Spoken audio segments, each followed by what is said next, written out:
tathaiva tattva-vijñānam tathaiva tattva-vijñānam tathaiva tattva-vijñānam astu te mad-anugrahāt astu te mad-anugrahāt astu te mad-anugrahāt yāvān ahaṁ yathā-bhāvo yad-rūpa-guṇa-karmakaḥ tathaiva tattva-vijñānam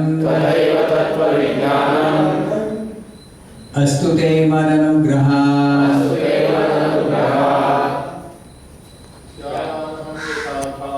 yāvān ahaṁ yathā-bhāvo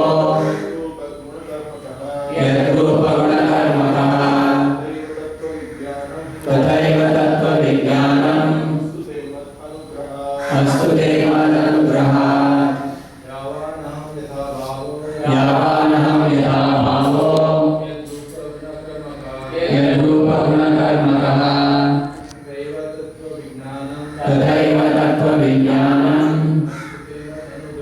astu te mad-anugrahāt yāvān ahaṁ yathā-bhāvo yad-rūpa-guṇa-karmakaḥ tathaiva tattva-vijñānam astu te mad-anugrahāt yāvān, as I am in eternal form, aham, myself, yathā, as much as, bhāvaḥ, transcendental existence, yad, those, rūpa, various forms and colors, guna, qualities, karmakaḥ, activities, tathā, so and so, eva, certainly, tattva-vijñānam, factual realization, astu, let it be, te, unto you, mad, mine, anugrahāt, by causeless mercy. Translation by His Divine Grace A.C. Bhaktivedanta Swami Prabhupada. All of me, namely my actual eternal form and my transcendental existence, color, qualities and activities, let all be awakened within you by factual realization out of my causeless mercy. Please repeat the translation. All of me, namely my actual eternal form, and my transcendental existence, color, qualities, and activities, let all be awakened within you by factual realization out of my causeless mercy. I continue reading the purport from the 6th paragraph. The Lord has unlimited numbers of transcendental qualities, and one of them is His affection for His unalloyed devotee. In the history of the mundane world, we can appreciate His transcendental quality. The Lord incarnates Himself for the protection of His devotees and for the annihilation of the faithless. His activities are in relationship with His devotees. Srimad Bhagavatam is full of such activities of the Lord in relationship with His devotees, and the non-devotees have no knowledge of such pastimes. The Lord lifted the Govardhan hill when He was only 7 years old and protected His pure devotees at Vrindavan from the wrath of Indra, who was overflooding the place with rain. Now this lifting of the Govardhan hill by a 7-year-old boy may be unbelievable for the faithless, but for the devotees it is absolutely believable. The devotee believes in the almighty potency of the Lord, while the faithless say, the Lord is almighty but do not believe it. Such men with a poor fund of knowledge do not know that the Lord is the Lord eternally, and that one cannot become the Lord by meditation for millions of years or by mental speculation for billions of years. The impersonal interpretation of the mundane wranglers is completely refuted in this verse, because it is clearly stated here that the Supreme Lord has His qualities, form, pastimes, and everything that a person has. All these descriptions of the transcendental nature of the personality of Godhead are factual realizations by the devotee of the Lord. And by the causeless mercy of the Lord, they are revealed to His pure devotee and to no one else. Thus ends the Bhakti-Vedanta purport. Om Ajnana-timirandasya Jnana-jana-shalakaya Chakshurunmilitam Yena Tasmai Shri Gurave Namaha. Namaha Om Vishnu-padaya Krishna-preshaya Bhutale Srimad Bhakti-Vedanta Swami Niti Namine. Namaste Saraswate Deve Gauravani Pracharye Nirvishesha Shunyavadi Paschatya Deshatare Jaya Shri Krishna Chaitanya Prabhu Nityananda Shri Advaita Gadadhara Shivasadi Gaura Bhakta Vrinda Hare Krishna Krishna Krishna Hare Hare Hare Rama Rama Rama Hare Hare. So these are words spoken by Vishnu, Garbhodakashaya Vishnu. They are spoken to Brahma, and the Lord is telling Brahma that Brahma can get factual realization of the personal feature of the absolute truth, the personality of God. So one of the attributes of the personal feature is the transcendental qualities of the Lord.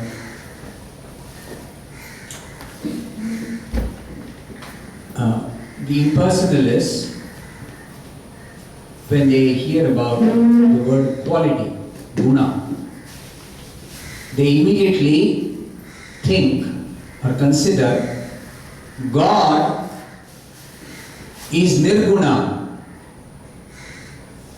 So nirguna literally means without any qualities. But the devotees understand that nirguna means without any material qualities. Our experience in this world is that there are so many different material qualities. Every object, material object has got quality. Every person has quality. Now, the objects have qualities based on the material they are made of.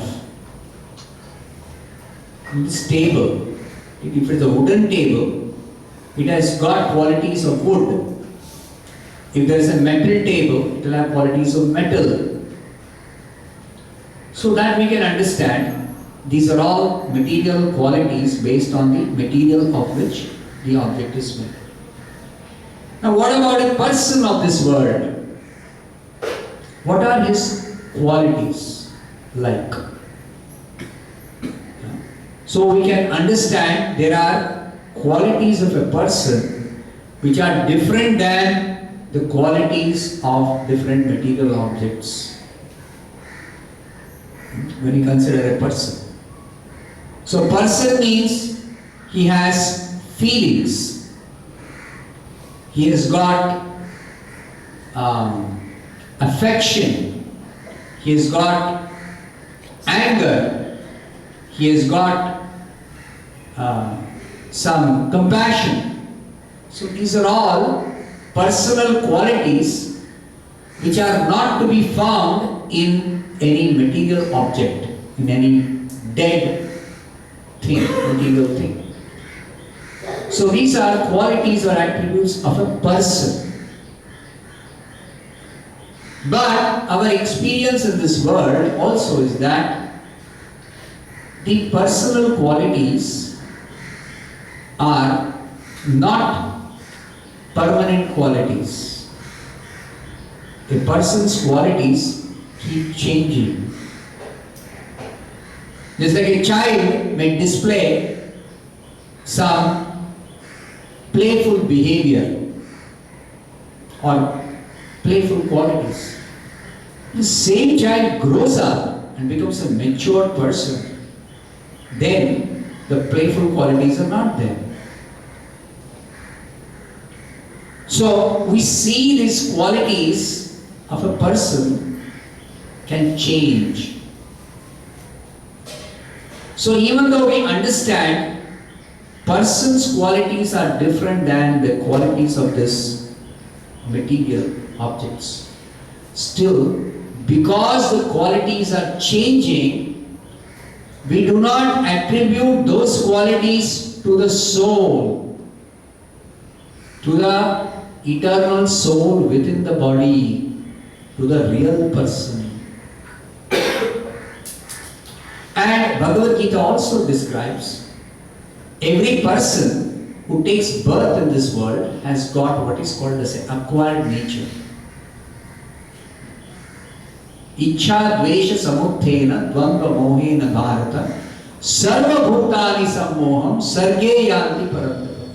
At the beginning of creation, every person has got a certain acquired quality due to association with the gunas, with material nature.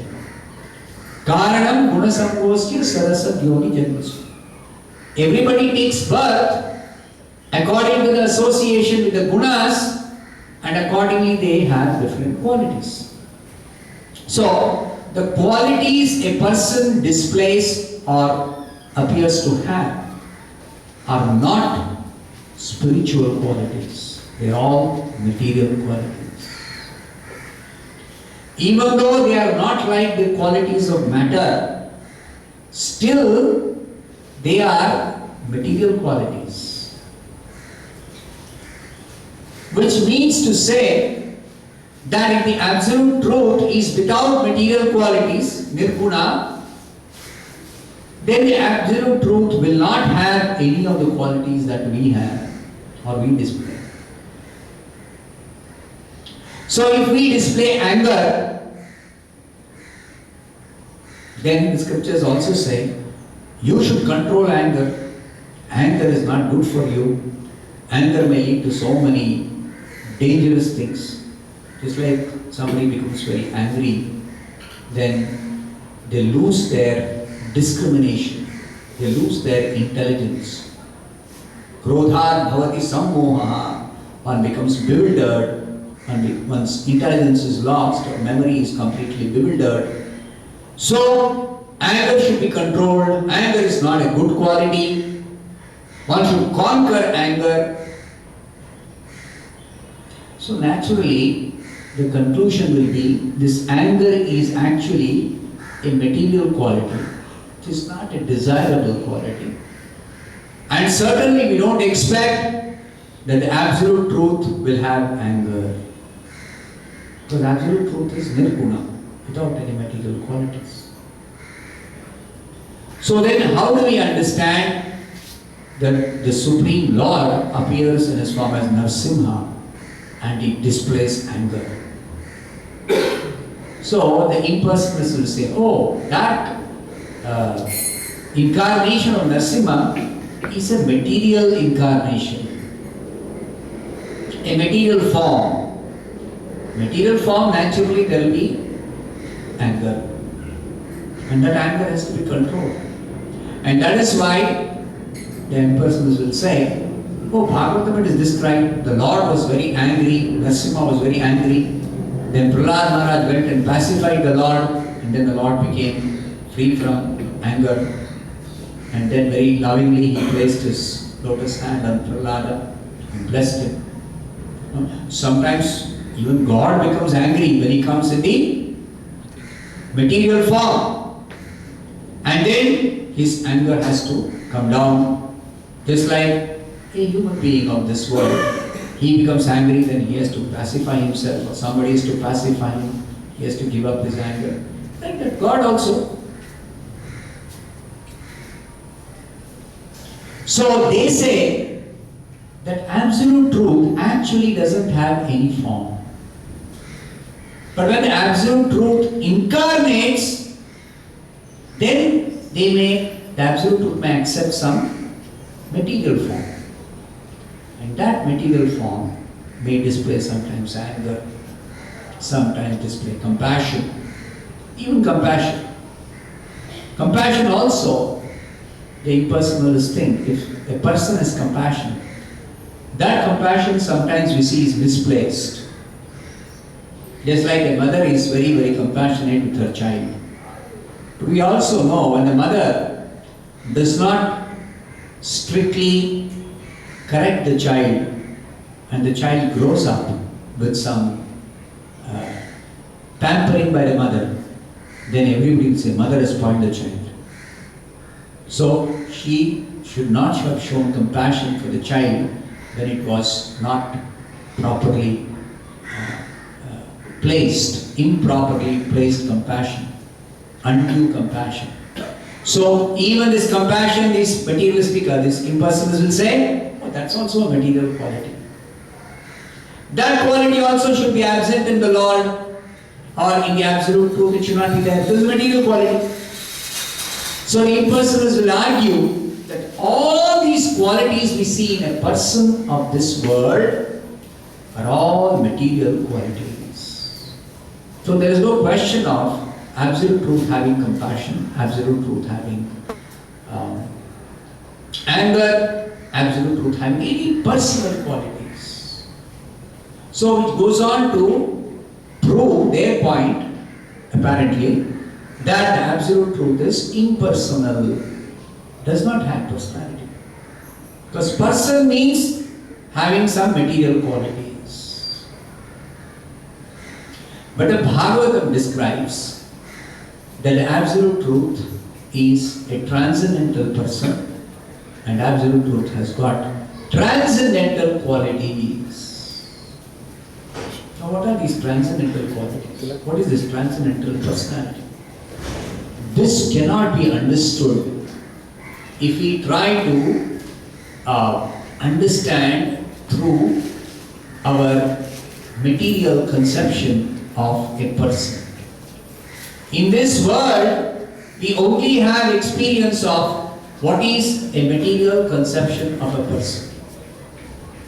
We know of people who take birth and they may be having a good birth, they may be having a very good education, they may be having so many good qualities, but we also know that ultimately even such persons with good qualities, good birth, good education, good upbringing, they also ultimately die. They also become old. They also lose their all their qualities. The qualities they may display for some time, but it's all ultimately lost. So, the experience we have of a person in this world, however great the person may be, however nice qualities the person may display, still our experience is a temporary personality. A temporary personality. But the Bhagavatam goes on to describe there is another kind of personality. An eternal person. Purusham Shashvatam Divyam. Bhagavad Gita describes in the words of Arjuna. Arjuna describes Krishna. Param Brahma, Param Dhama, Pavitram, Paramam Bhavan, Purusham Shashvatam Divyam. Eternally the Supreme Person, the Transcendental Person.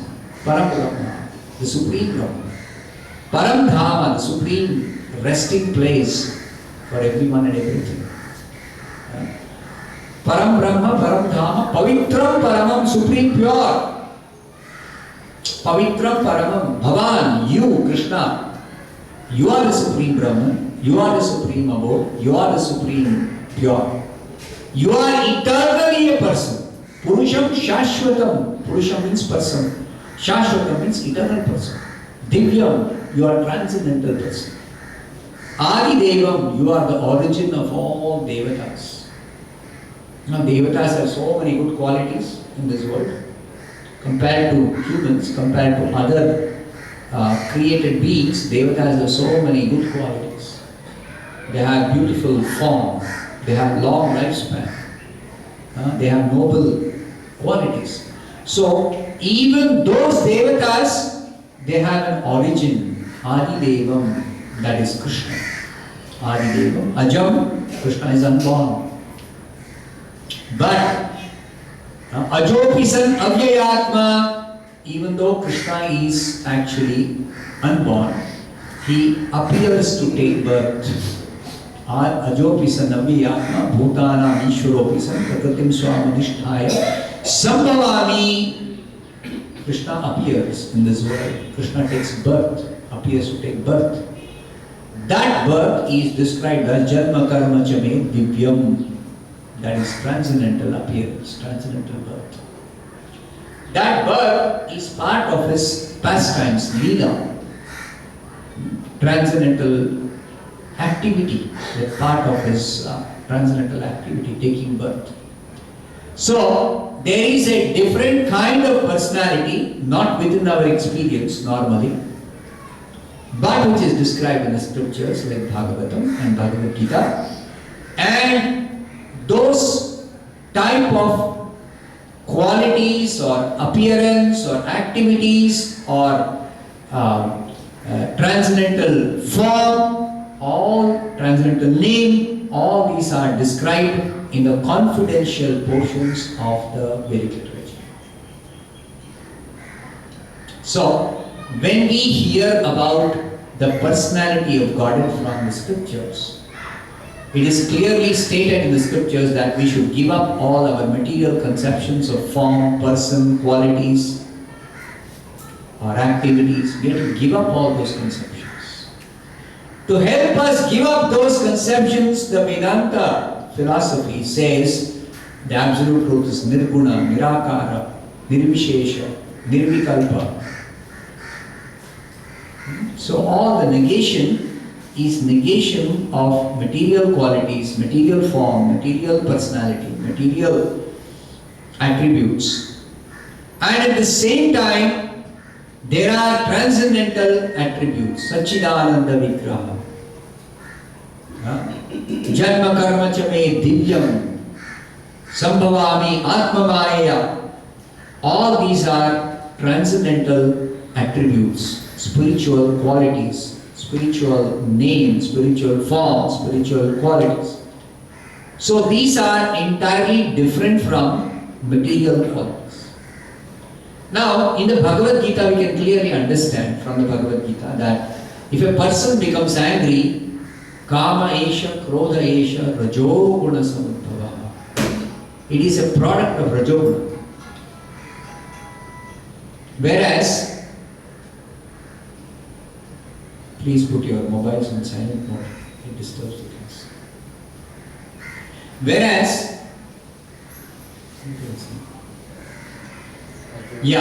the material qualities a person displays, like Kama, Krodha, are product of Rajoguna.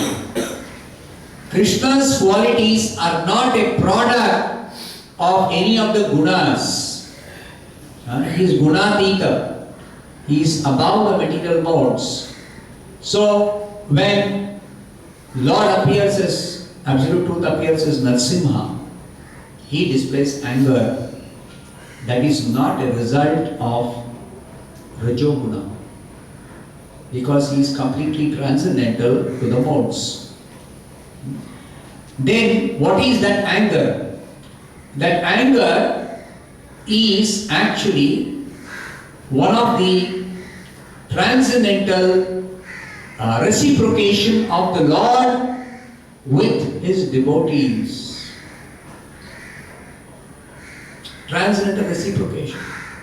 Just like Hiranyakashipu, he was giving so much trouble to Prahlad, even though Prahlad was his own son. And the only fault of this boy was that he was chanting the holy names of the Supreme Lord, Vishnu, Narayana. And Hiranyakashipu, with some misunderstanding, thought that Vishnu or Narayana is his enemy.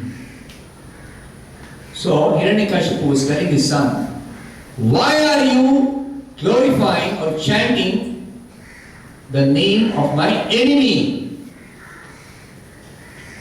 So Prahlad tried to explain very gently, very patiently, very nicely. Vishnu is not your enemy. Vishnu is nobody's enemy. Vishnu is everybody's best friend, topmost well-wisher, Surudam Sarva-bhutanam. But Hiranyakashipu would not try to understand, would not agree. He only became more and more angry and more inimical to Prahlad. So, out of his anger, inimical attitude, he began to give trouble to Prahlad.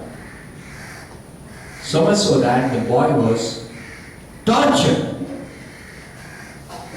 He was tortured mercilessly. And that made the Lord very angry against Hiranyakashipu. Why did you torture my son, my devotee? Why did you torture your son, my devotee?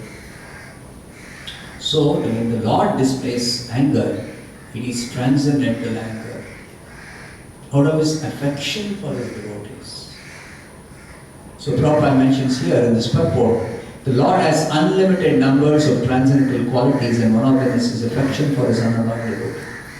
So, Prahlad is a pure devotee of the Lord has got affection for his devotee Prahlad, and when his devotee is in danger, is in trouble, is being troubled by somebody, the Lord will protect his devotee, and in the course of protecting his devotee, the Lord may actually do anything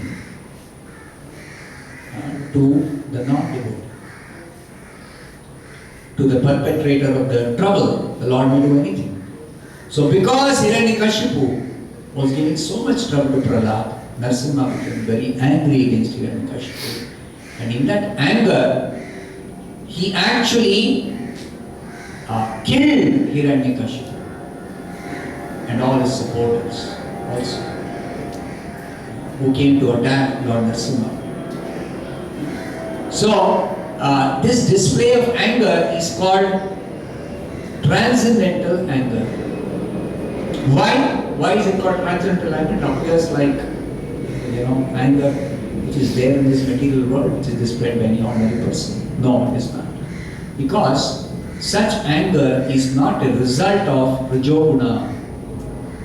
Why? Because the Lord is unaffected by the gunas. He is completely transcendentally situated above the gunas. How is that he is above the gunas? Because he is the controller, the master, the source of all the gunas. All the gunas are being controlled by the Lord, and they are employed for a different purpose by the Lord. So, when he displays anger, it is his internal potency, his Atma-maya or Yoga-maya. Lord has got different energies. One of his energies, called his internal potency, is employed by the Lord for the sake of his devotees. So for the sake of Prahlad, the Lord employed his internal potency, and using his internal potency, he displayed anger. He displayed affection for Prahlad. He blessed the demigods. The demigods were so much harassed by Hiranyakashipu. So the demigods prayed to the Supreme Lord that you have to do something to stop this terrorist activities of Hiranyakashipu. He had terrorized the whole universe. So the demigods prayed to the Lord. So the Lord, in response to the demigods' prayers, he came and finished off this terrorist Hiranyakashipu. So the Lord employs his internal potency for the sake of his activities, for the sake of displaying transcendental qualities, for the sake of protecting his devotees. And that is completely free from the interactions of the gunas. The internal potency is completely a different potency, a different energy. It is completely spiritual. And the effect of the internal potency is that When the Lord kills anybody, because the Lord employs his internal potency, the person who is killed is actually liberated. Generally, any person in this world who dies under the influence of the gunas, such a person has to take birth again in this material world and has to undergo the reactions of his karma, past karma. Whereas when the Lord kills somebody, such a person killed by the Lord is very fortunate that he becomes purified of all karma, all sinful reactions, becomes completely purified by the touch of the Lord.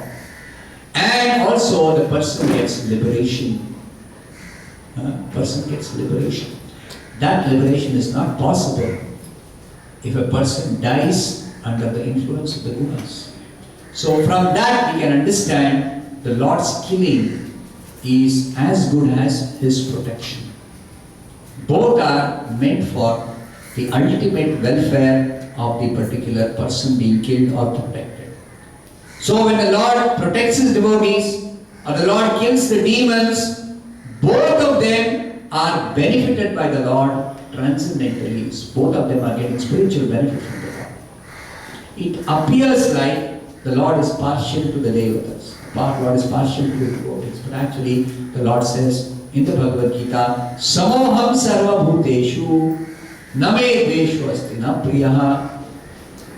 Nobody is the object of envy of the Lord. Nobody is the object of special favor of the Lord. Then we see that the Lord is sometimes favoring his devotees. What about this favor? How do we understand? That's explained here with Prabhupada. That the Lord lifted the Govardhan hill when he was only 7 years old and protected his pure devotees at Vrindavan from the wrath of Indra. The Brajavasis once, they were preparing for the Indra Yajna because they wanted to offer their gratitude to Indra who supplies rain. The Brajavasis, they are agriculturists. They depend on the land and cows, so they require water. So that water being supplied by Indra as the controller of rains, annually they would worship Indra by performing one Indra Yajna. So Krishna, when he was 7 years old in Vrindavan, when the Brajavasis were getting ready for one Indra Yajna, he stopped them from doing Indra Yajna. And he told, instead of worshipping Indra, you worship Govardhana.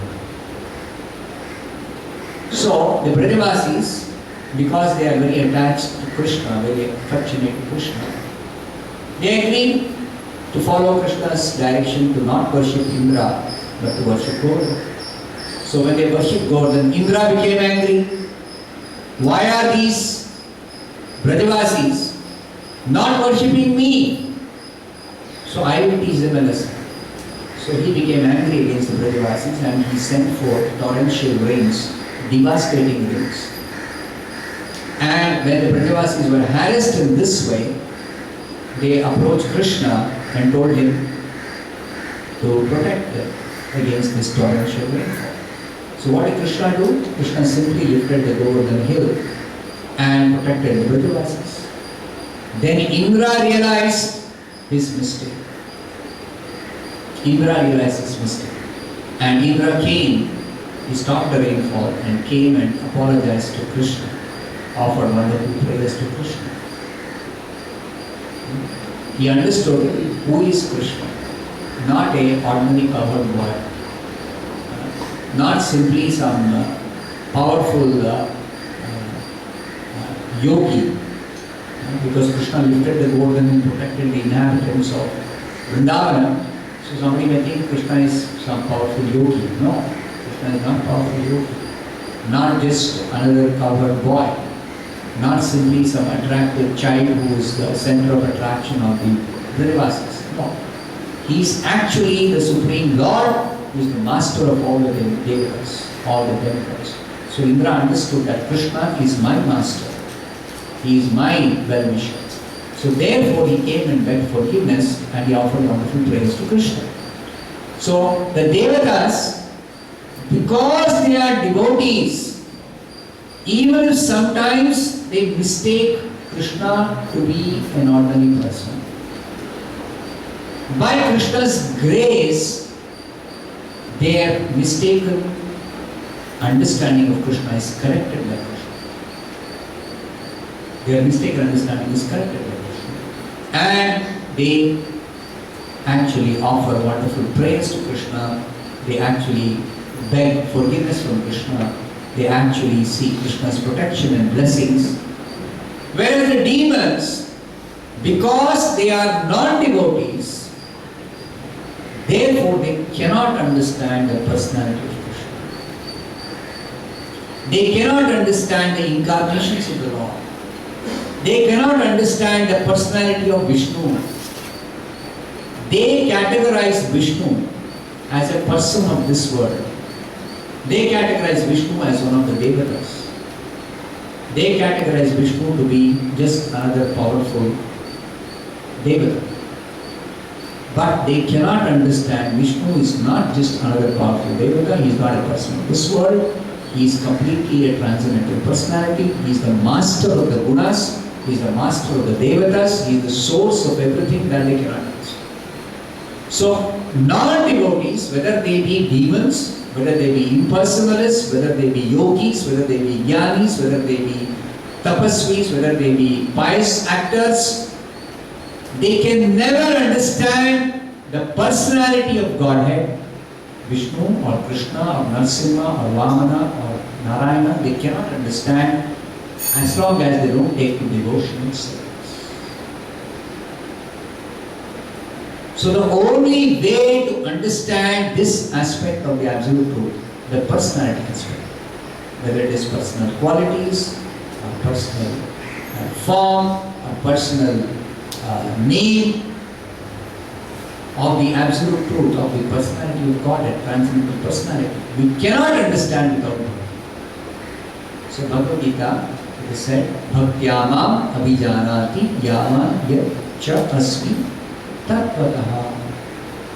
In truth, if you want to understand what is the nature of the personality of the absolute truth, then you have to take to devotional service. Bhaktyāmam. So only by bhakti it is possible to understand the absolute truth as a person. And that person is the supreme, ultimate manifestation of the absolute. The supreme, the source of even Brahman and Paramatma, the source of impersonal Brahman, the source of all energies, the source of everything and everyone. So that source is ultimately the supreme person, Krishna. And that is what the Bhagavatam describes. So Brahma is now given the realization of the absolute truth as the supreme person. That is what Brahma is getting the realization through the mercy of Vishnu. And that is being described here by the Supreme Lord. Okay, let's stop here. Any questions?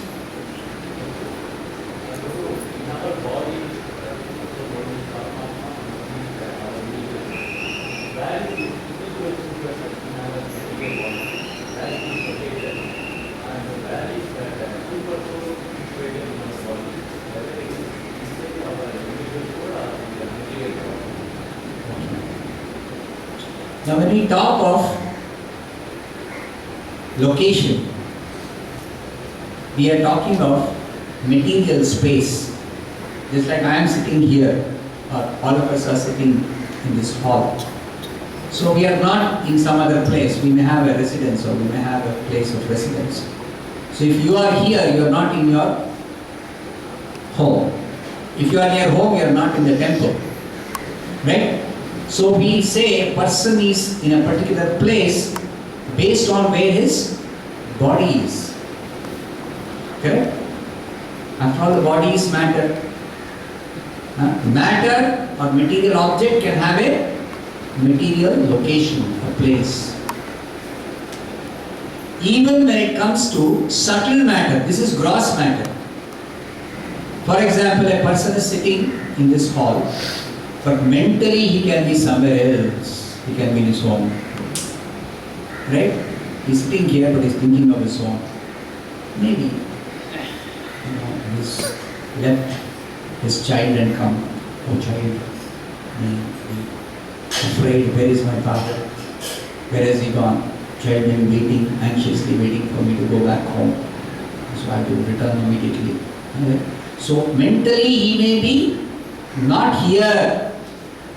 Mentally he can be somewhere else. So where is the mind? If I ask you, where is the mind? Is it here? Or is it there? Or is it in America?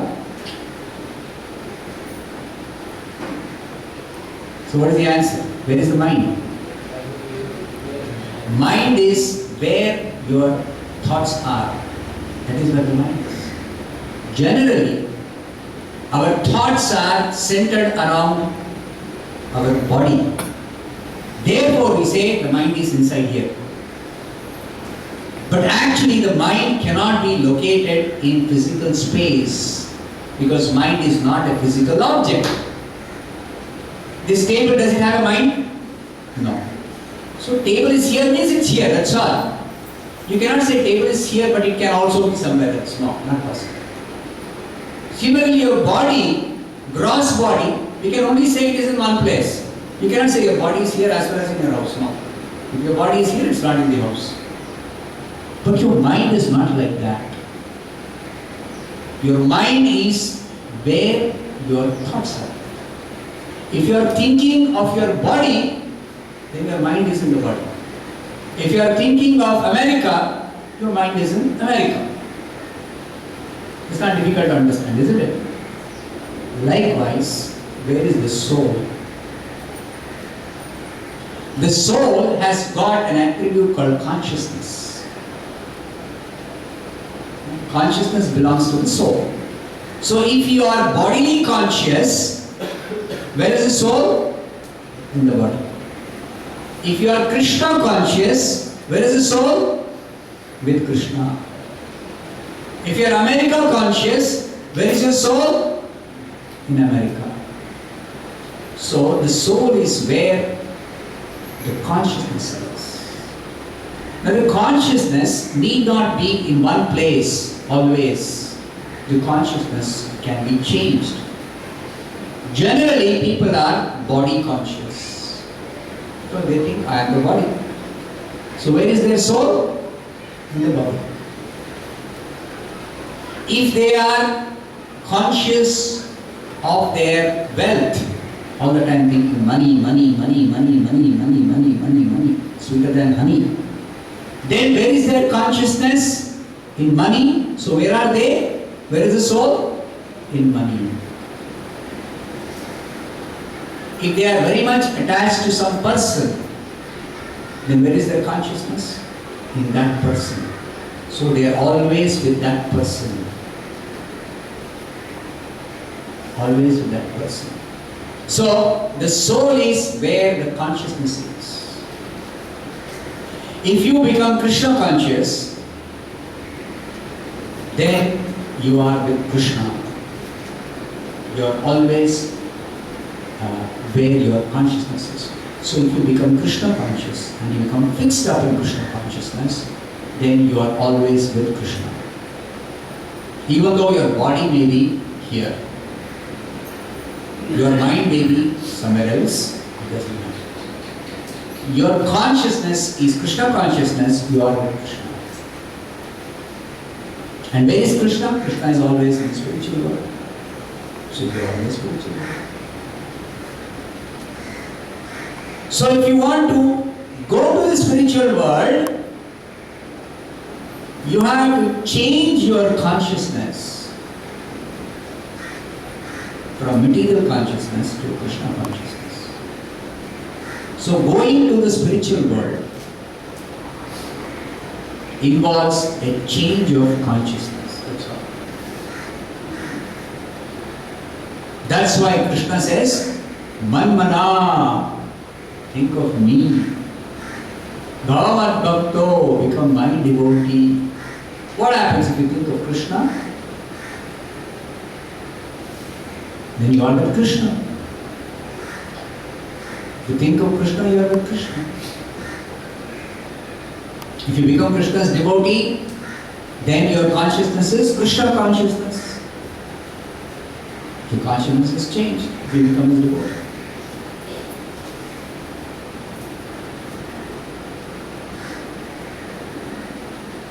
So now coming to the question, where is the super soul? Super soul is again person. Person means consciousness. What is consciousness of the super soul? Paramatma? Krishna consciousness. So where is the super soul? Wherever the Krishna is. In this spiritual world. But we also read in the Bhagavad Gita, Ishvara sarva bhutanam hrideshe arjuna tishtati. Bhagavad Gita, there is a verse that says, the Supreme Lord as Ishvara, the Paramatma, He is in the heart region of every living entity. He is inside every living entity. In the heart region, hrideshe. It's a particular location. So that is the localized aspect of the Supreme Lord Krishna, who has entered into the heart of every living entity in order to animate this body, in order to give intelligence to the soul who is trapped in this body, to help that soul. The Supreme Lord expands Himself and enters into every body, everybody's heart, and gives the person knowledge, gives him remembrance, enables him to utilize this body for certain purposes. Just like I am using this body for the sake of eating food and digesting the food. So Paramatma is present in the heart region and He manifests one fire of digestion called Vaishvanara. That also Krishna tells in Bhagavad Gita. Ahaṁ Vaishvanaro bhūtva praninam deham ashritaha pranapana samayukta pachamyanam chaturvidam. We simply eat some rice, dal, pongal, whatever you like. How is it digested? What are you doing for digestion? You can't do anything. Only when food is not digested, you come to know, oh, I have indigestion, I have loose motion, I am vomiting, I have stomach pain. Then you run to the doctor. But actually, when digestion happens, everything is fine. Who is digesting the food? How is the food getting digested? You are not doing anything. It is Paramatma who is digesting the food by manifesting one fire of digestion called Vaishvanara.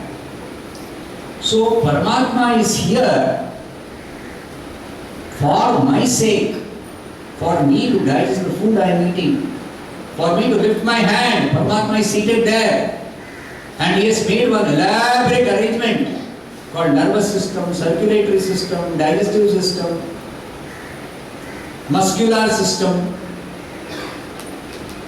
See, some signal in the brain, signal comes here, the nerves give another signal to the muscle to contract, the muscle contracts and then I lift my hand. I foolishly think, I am lifting my hand. Neither this is my hand, nor I am able to lift this hand. It is Paramatma who is animating this body. So in that sense, we can say Paramatma is here. But since Paramatma is a spiritual personality, He cannot be located in space, material space. So they search for Paramatma inside, they will never find Paramatma. Because Paramatma is a spiritual personality, not a physical body, not a physical object. What is there in material space? Physical object.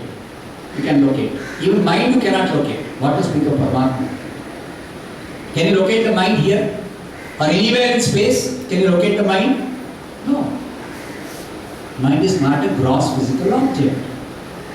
So it doesn't have a physical location. Similarly, Paramatma doesn't have physical location.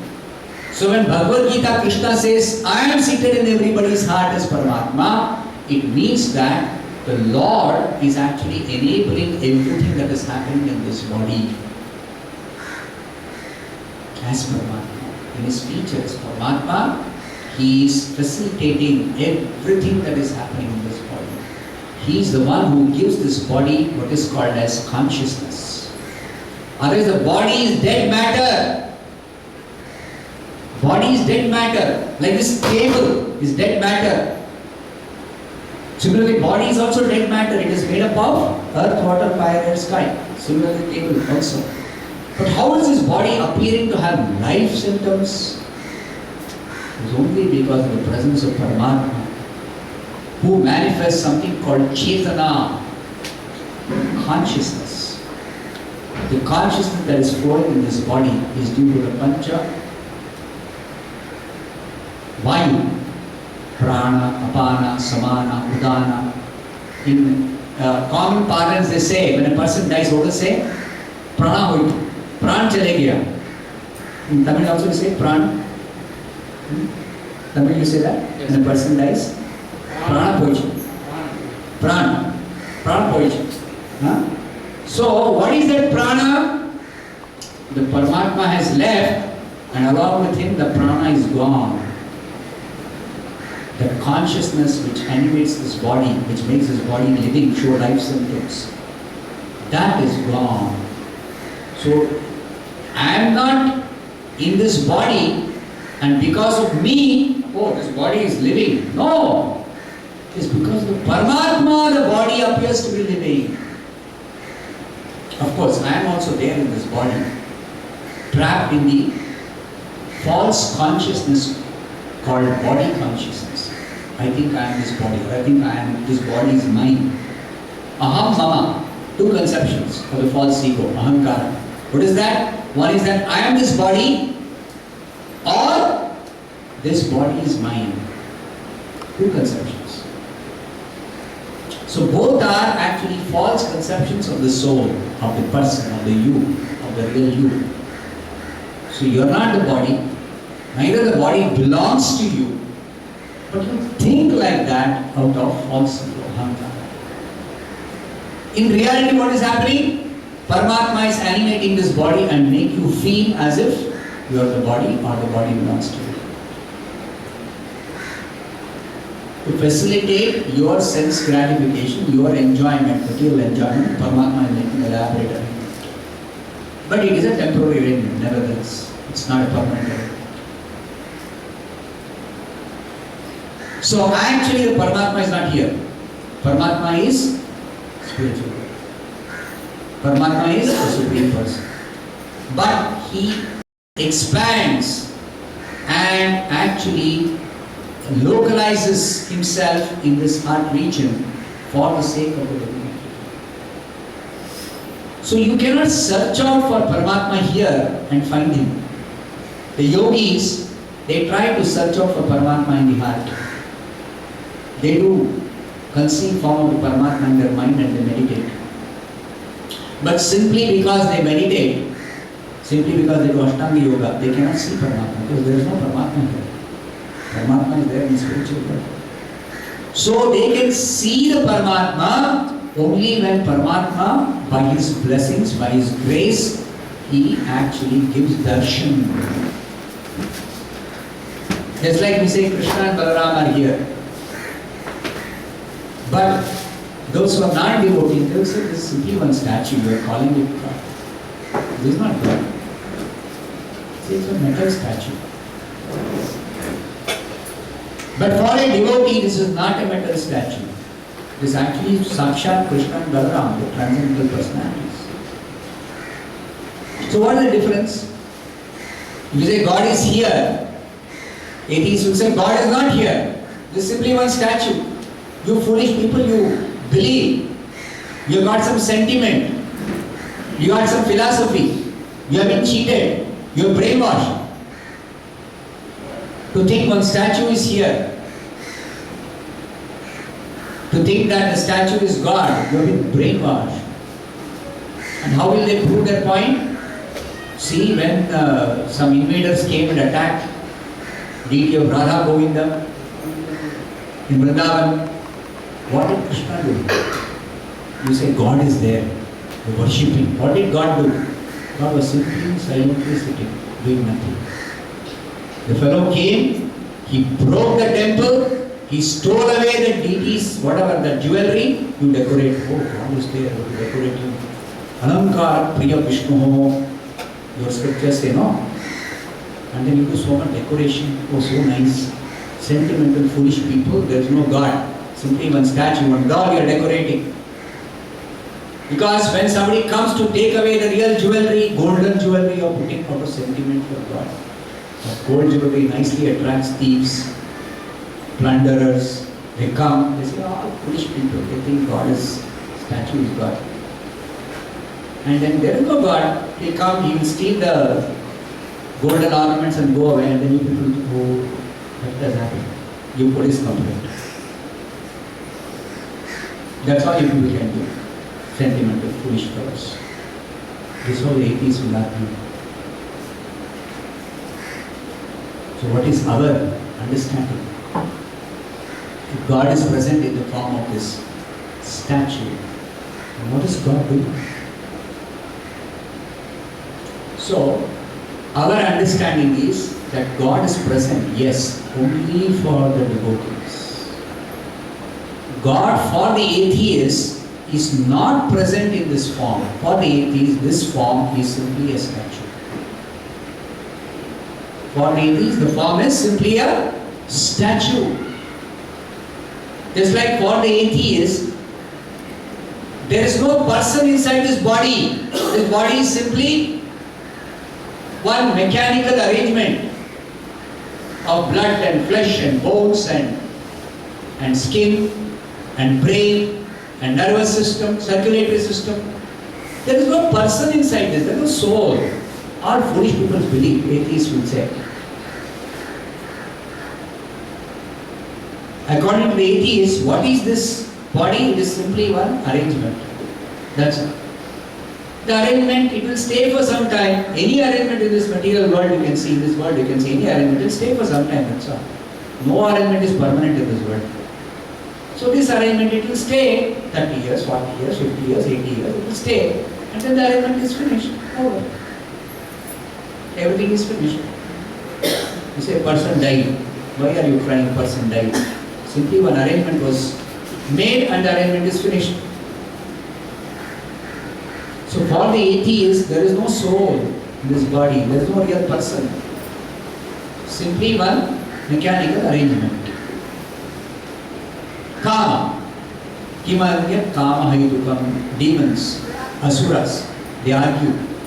Due to kama, man and woman combine and produce one offspring, one child. What is that child? Simply one lump of flesh, blood, bones, mucus. That's all. That will remain for some time, yes. With some changes, like changes happen in matter. And those changes will happen. There is no person. So, for the atheist, there is no soul, there is no God, there is no spirit.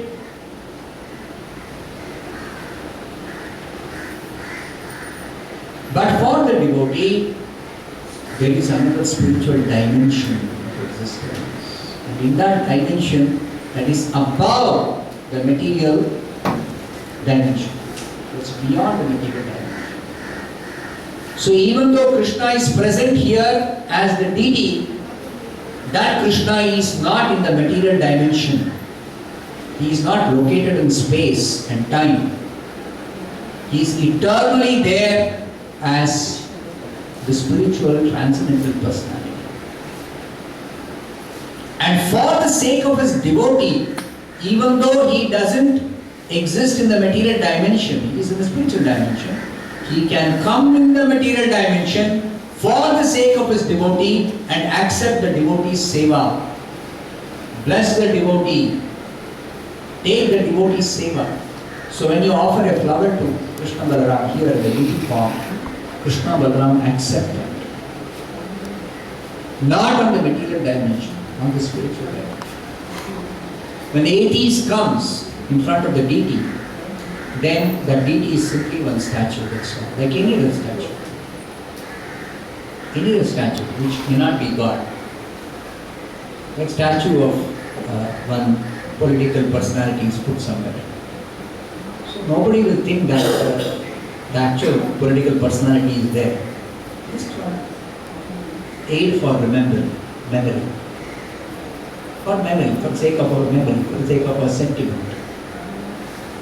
The person is dead and gone, but we have to remember his great deeds or his great contribution he did for the country or for the people. So out of a token of appreciation of the greatness of the person, of the wonderful deeds he performed, he will garland one statue. Everybody knows that statue is not a person. Just a way of expressing our gratitude, way of remembering, memory. In memory of this person, we are garlanding him, his statue. That's the way we are understanding it. That's correct. So, atheists think like that, here you are doing for Krishna. If at all there is Krishna, then Krishna is not here.